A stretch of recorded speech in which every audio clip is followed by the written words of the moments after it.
Women represent a large proportion of customers. This Selling for Real title puts you in a position to review the way that you personally approach the subject of selling to women. If necessary, you'll receive tips on the way to modify your approach, thereby becoming a better salesperson. Before you start, get a pen and paper so that you can write down your thoughts on the following 2 questions. You'll be able to compare your list with our top tips at the end of this disc. Question 1. What do you think are the most important issues to a man when buying a car? And question 2. What do you think are the most important issues to a woman when buying a car? When you're happy with your list, click on the Continue button.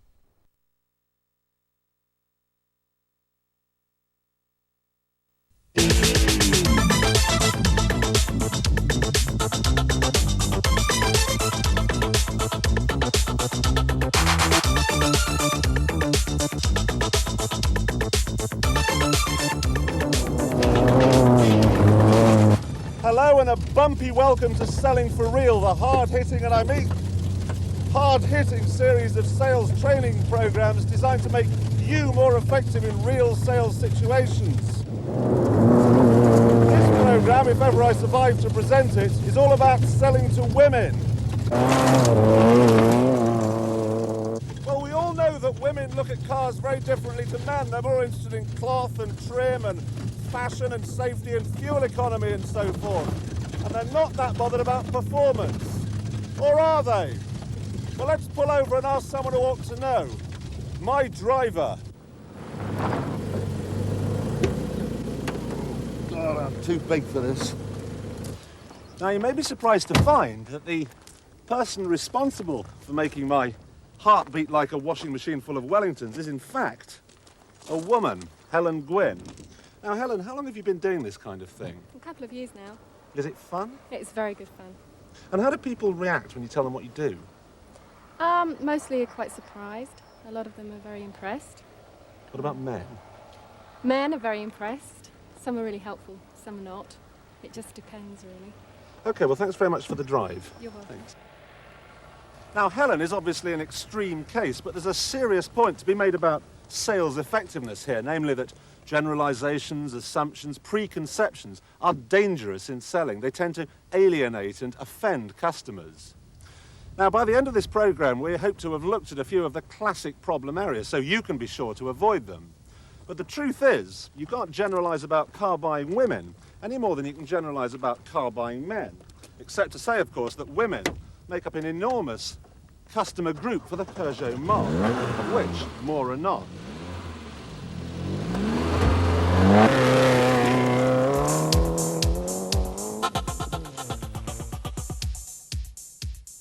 Well, looking at our overall range and the proportion of women that purchase cars in each of the product lines, I would say that with 605, very few women are involved in that car. The audience is predominantly male. As far as the 405 is concerned, probably around about 10% of the cars are run and owned by women. And then as we move down, 309, it's probably about 25% are women. And then on 205, a very, very significant proportion, probably about 50% of the cars are owned and run by women. So an extremely significant number on 205. And when it comes to the 106, and in particular the three-door petrol hatchback sector of the small car market, we know that at least 60% of purchasers will be women. Which of the following do you think were true and which were false? Women have equal purchasing power.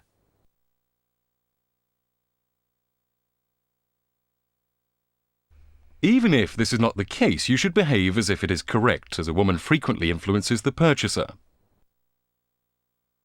Women aren't interested in technical features.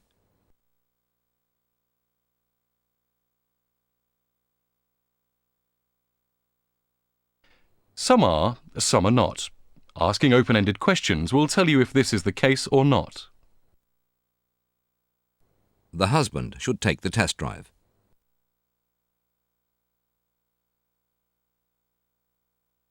Ask open questions to determine if both husband and wife will be using the car. This should help you gauge if your assumption is correct or misplaced.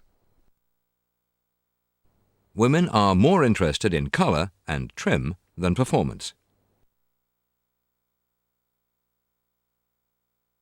You're possibly belittling the woman by jumping to this conclusion. Be open-minded. Would you sell to a man on just colour and trim?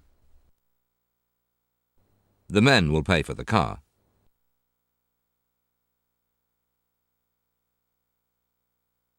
If you're going to make assumptions as to who will be paying, assume the woman will if she's on her own. Let her tell you she's not, rather than assume she can't. Women only want straightforward facts.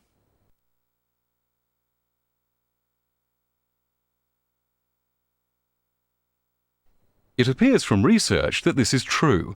A jargon-free conversation assists in the sales process.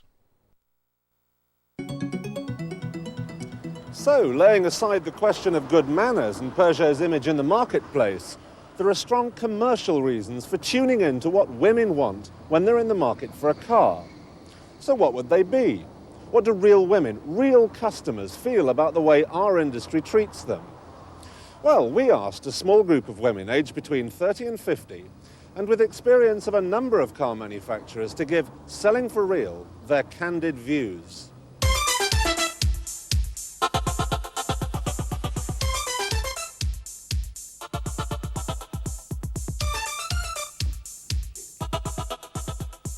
I mean, the feeling I get when I walk into many showrooms is like a sort of a clinical feel about it.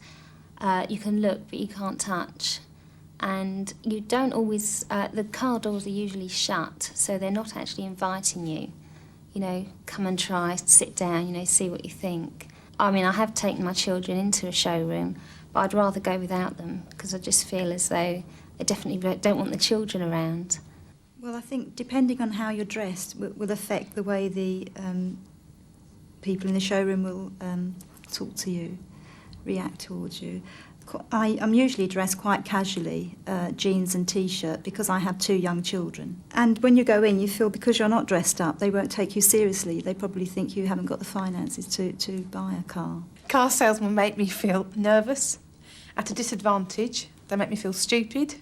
They make me feel unprepared, and they make me very cross. What do you think, Pat? I have nervous also, and I've got insecure, daft and inferior. They make me feel stupid and feeble, quite uneasy and very confused afterwards. And then you wish you hadn't gone in the first place. I don't know if you feel like that, Janet. Yes, I do.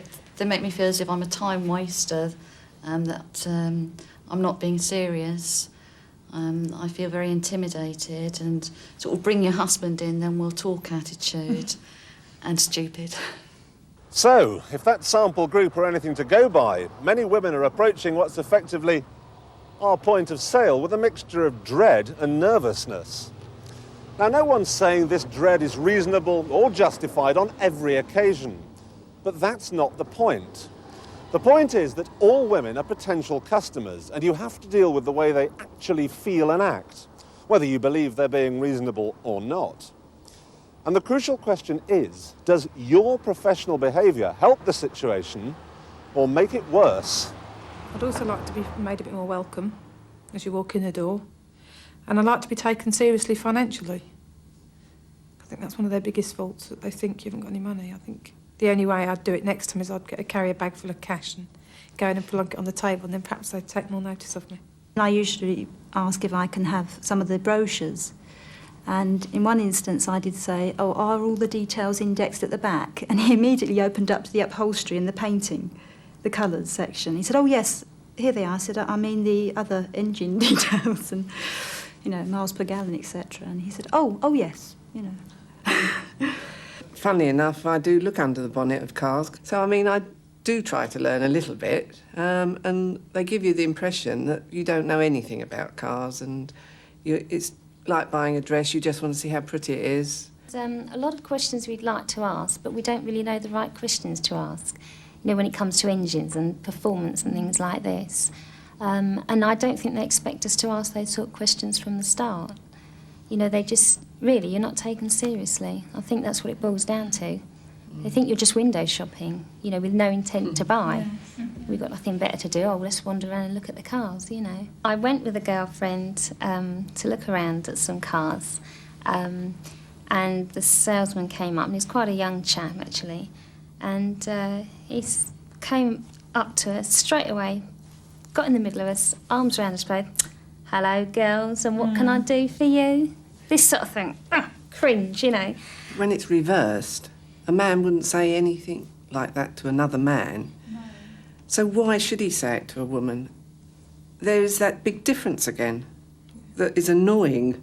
And why should that come into it? What about the person? It's the car you're coming to talk about, not the body of the person, the body of the car, but not the body of the person. Well, one of the main things was just as I was leaving one of the garages while I was looking at the cars, he'd been quite friendly, this guy, but he spoilt it all by saying, why don't you come back with your husband and you can have a test drive? I could have questioned him further, but it was only as I was getting into my own car I was thinking, why my husband? It's important to remember the issues which concern women. Select which women expressed the following opinions. Who felt showrooms seemed clinical and uninviting? No. Try again.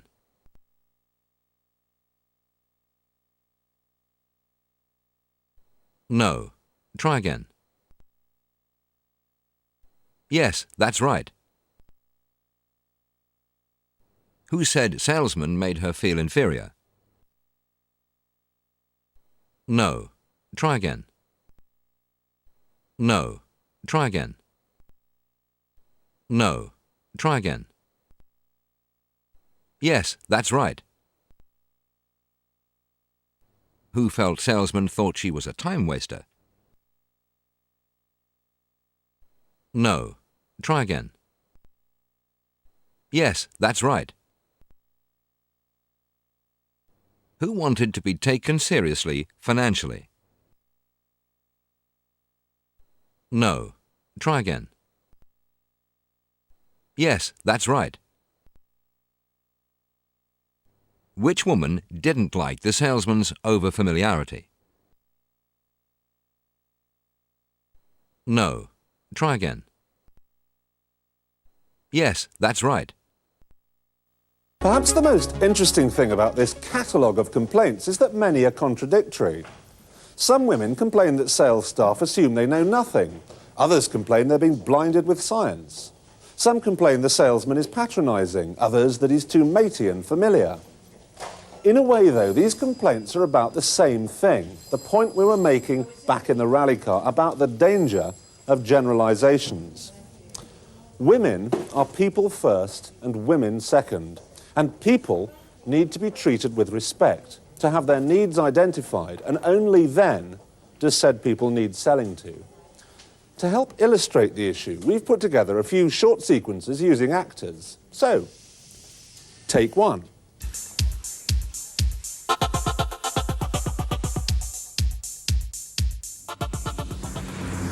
As we've seen, many women see a visit to a car dealership as something of a voyage into foreign territory. Specifically, they complain of an unwelcome feel and a lack of hospitality. If that's the problem, here's just one solution. Okay. Oh, hang on a minute, Annie. I won't keep you a moment. No problem. Sorry about that. Yeah, so delivery on Friday. Yeah, it's fine. Yeah, great. Okay, well, I gotta go now, Annie. Yeah.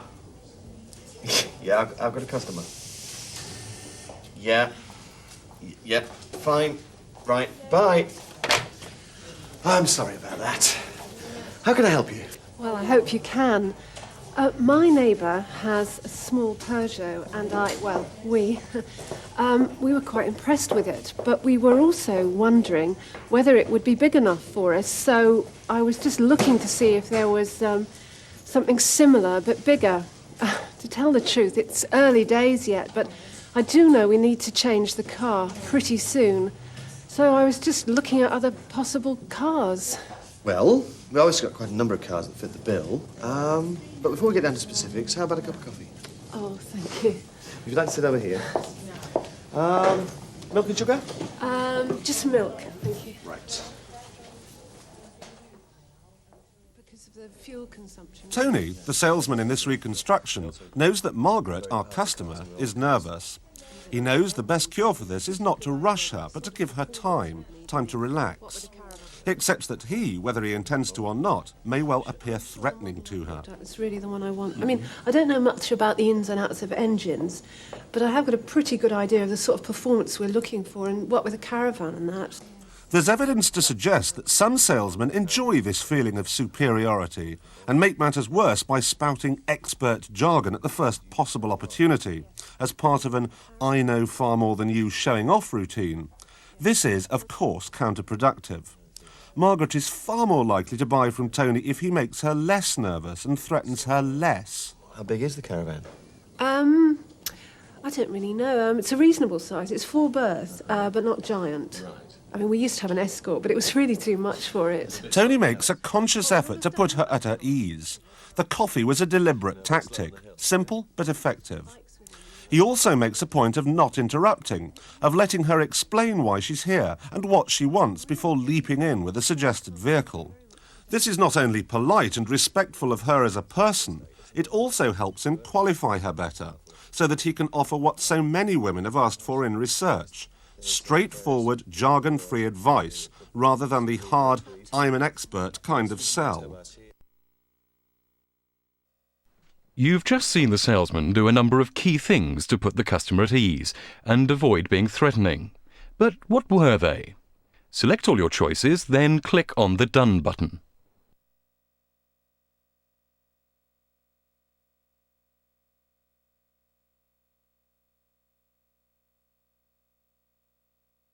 No, let's look at the answers you should have selected.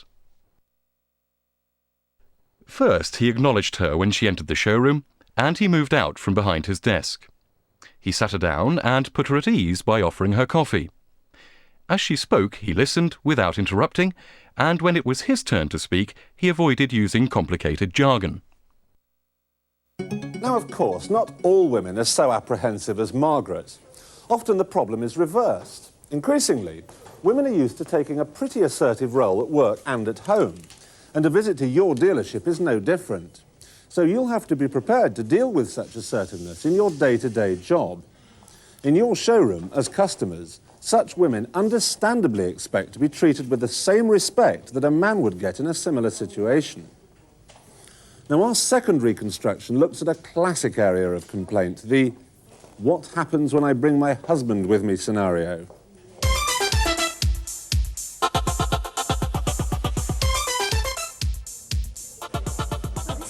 To sell effectively to one person, you have to get an idea of the way they think as an individual.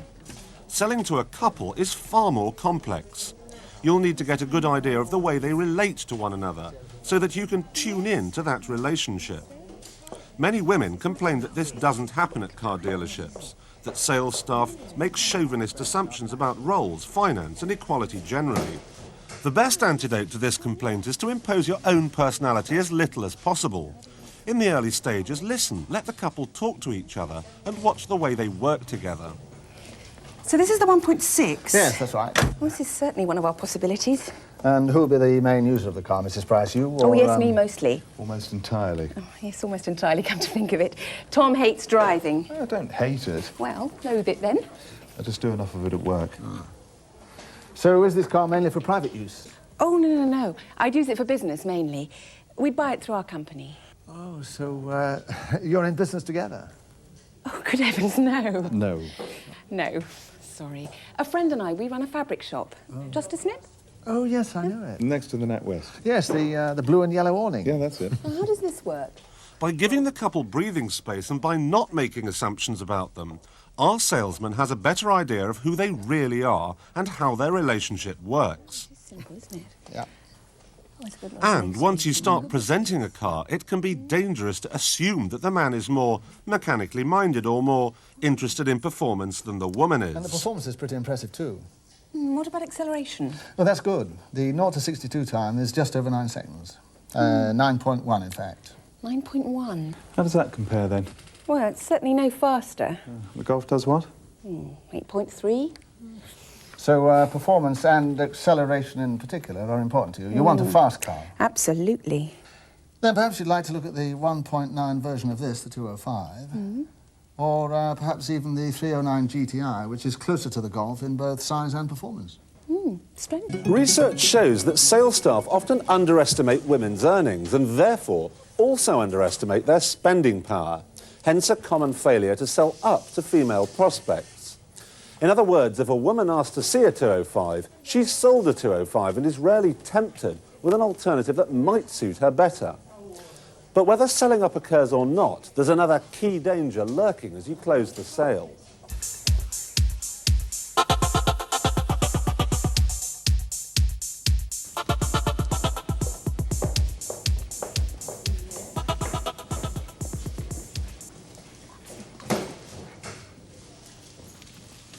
So you like it? It's ideal. And roomy, too. They do the tow bars here too. Oh, hello there. Hello again, Mrs. Ferris. And you must be Mr. Ferris. Yes. Pleased to meet you. Hello. Well, the more we see it, the more we like it. Good. Shall we sit down? Many women complain that it's assumed their husband makes the final decision. The fact is that this is as likely to be true as it is to be false. The only solution for a sales professional is a direct, unembarrassed question directed at both parties. So, who's going to sign the order form? Shall I? Go on, you do it. You've done all the work. Right. There. Okay. Thank you. Too late now. When selling to a couple, beware. Don't naturally assume the husband is the decision maker. Listen to how they react to each other. If you do have assumptions, then use test questions to either confirm or discredit them.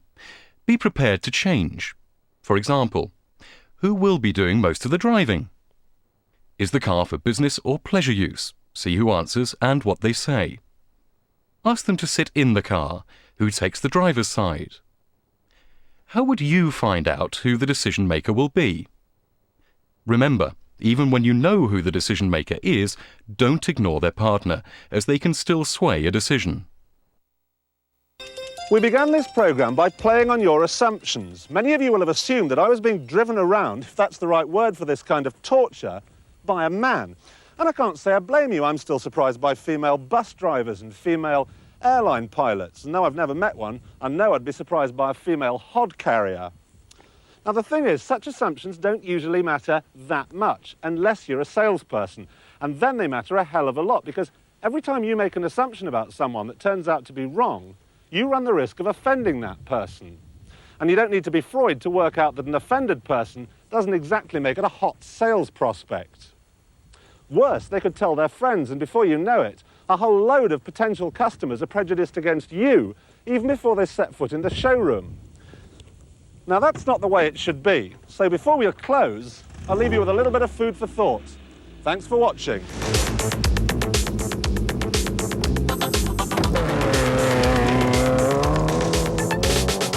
The important thing is for them to make it obvious that they're showing an interest in you.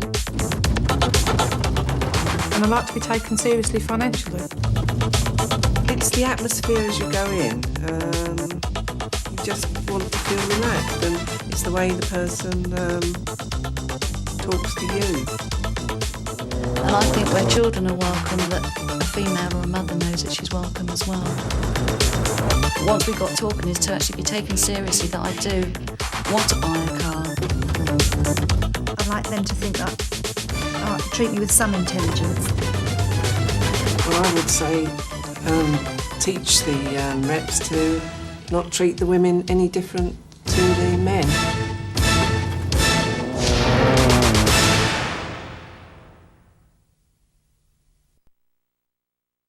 Refer back to your notes.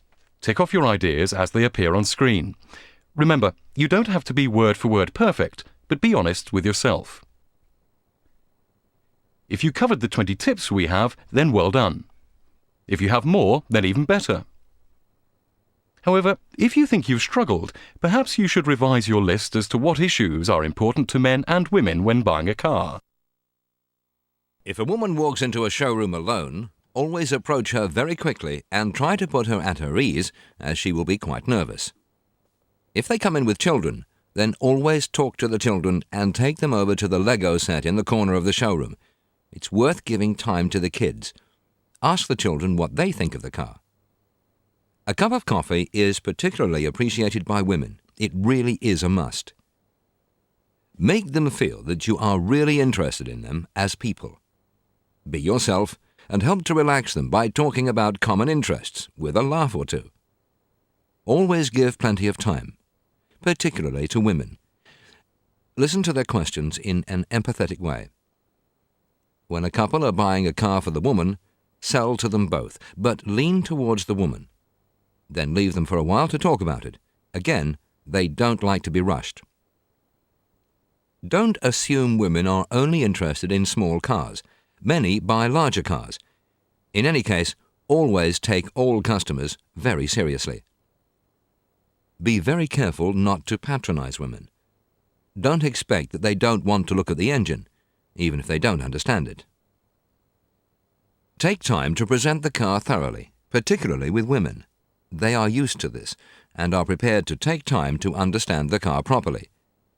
Actively encourage the customer to ask questions and make it clear that you are there to help. Talk practical points, but not technical points. Don't use jargon. Always give a really long test drive. Always ask them if they would like to go somewhere specific on a test drive. For example, a motorway, if they do lots of motorway driving. Show them how the car will do exactly what they want. Concentrate on benefits. Take time with them during the appraisal of their used car. Under no circumstances, knock their car.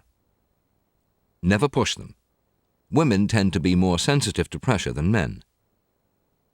Whenever possible, introduce them to your sales manager. Dress conservatively. Wear neutral clothing that doesn't offend. Follow-up after the sale is vital, and particularly appreciated by women who are nervous about dealing with the service reception directly. Hang around the service reception area quite a lot. Make contact with your customers that way. If there is a problem, it's often better they talk to you rather than in front of other customers at the reception desk. That's all for this disc. However, should you wish to review the top 20 tips again, click on the replay button.